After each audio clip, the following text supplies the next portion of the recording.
La famille, amis internautes, fidèles téléspectateurs de Nguiss Actu Sport, bienvenue dans votre chaîne qui traite toutes les actualités sportives. Nguiss Actu Sport, la chaîne qui vous ressemble et qui vous ressemble, guys. C'est le rétroviseur des disciplines sportives. Aujourd'hui, nous allons encore parler sur l'actualité sportive en revenant sur le match du Sénégal, dernier match des éliminatoires CAN Maroc 2025 face au Burundi. Club de fin, on connaît la CAN Maroc 2025 aujourd'hui.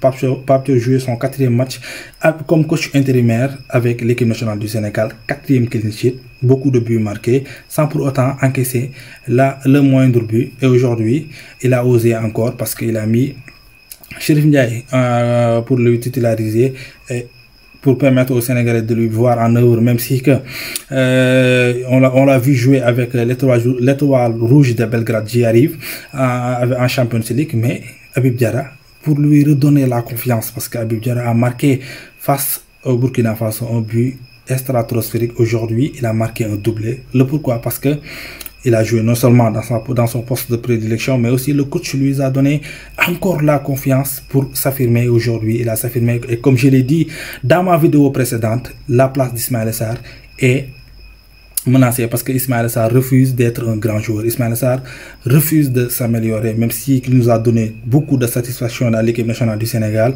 Aujourd'hui, Habib Diarra montre qu'il est là si Ismaïla Sarr n'est pas bon. Mais aussi, Cheikh Tidiane Sabaly a fait une part décisive, très bonne entrée pour lui.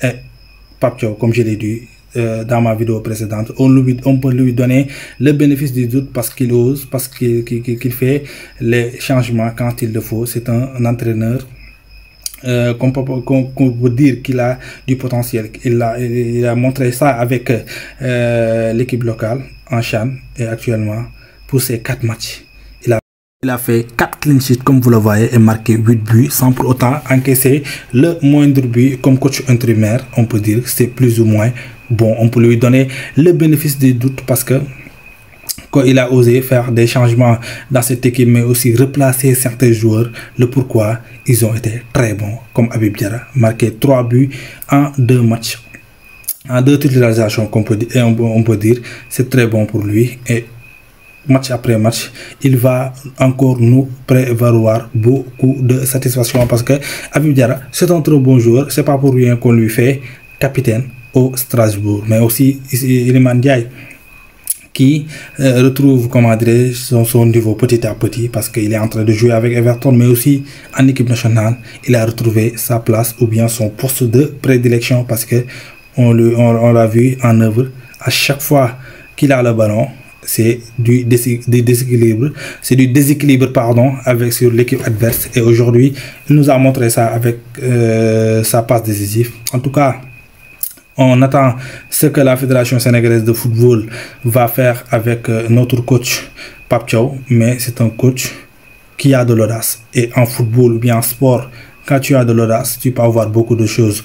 C'était notre problème avec notre ex-sélectionneur. Et Pape Thiaw a l'opportunité de montrer, comment dire, son savoir-faire, et on attend la suite s'il va rester ou pas. Mais en tout cas, moi je lui donne le bénéfice du doute parce que il a montré ça, 8 buts en 4 matchs sans pour autant encaisser le moindre but. C'est très bon. Et le Sénégal a encore qualifié dans CAN Maroc 2025 et on attend parce que cette équipe a besoin d'être rafraîchie. Il y a des jeunes qui doivent encore être rajoutés, ou bien il y a notamment les Mikayil Ngor Faye, parce que c'est un joueur qui fait partie des avenirs de cette équipe nationale du Sénégal. Et comme il jouait au Barça B, il a toujours été convoqué. Actuellement, il est en train de faire ses performances avec Rennes. Il doit revenir dans cette équipe nationale parce que c'est l'avenir de l'équipe nationale du Sénégal. Mais à part lui, pourquoi pas Noah Fadiga dans ce poste de latéral droit? Il est en train de faire sa saison du côté de son club. Et même si que Crépin dépend actuellement dans ce poste, Crépin, on sait bel et bien que c'est un joueur offensif, même si aussi il est très bon dans ce poste de latéral droit. Mais on doit trouver un latéral de métier, et pourquoi pas un éventuel retour aussi de Youssouf Sabaly, parce qu'on a vu ça, on a encore revu ça, des joueurs qui déclarent de mettre en terme leur carrière internationale et qui reviennent pour jouer encore dans leurs équipes nationales. on peut essayer ça, comment dire, si on parvient pas à trouver un latéral de métier ou bien un latéral qui n'a pas un niveau plus élevé que Youssouf Sabaly. En tout cas, le Sénégal peut trouver un bon latéral de métier, mais de toute façon, ces éliminatoires ont été plus ou moins bons du côté des Sénégalais. On a eu des points positifs.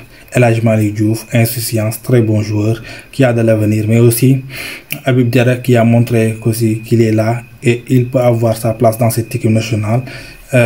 On attend qui va nous conduire non seulement dans les éliminatoires de la Coupe du Monde, mais aussi en CAN Maroc 2025. On attend la décision, comment dirais-je, de la Fédération sénégalaise de football ainsi que le ministre des tutelles, le ministre des Sports, pour savoir la bonne décision. Mais en tout cas, moi je donne le bénéfice du doute à Pape Thiaw. C'est toujours un réel plaisir de vous servir.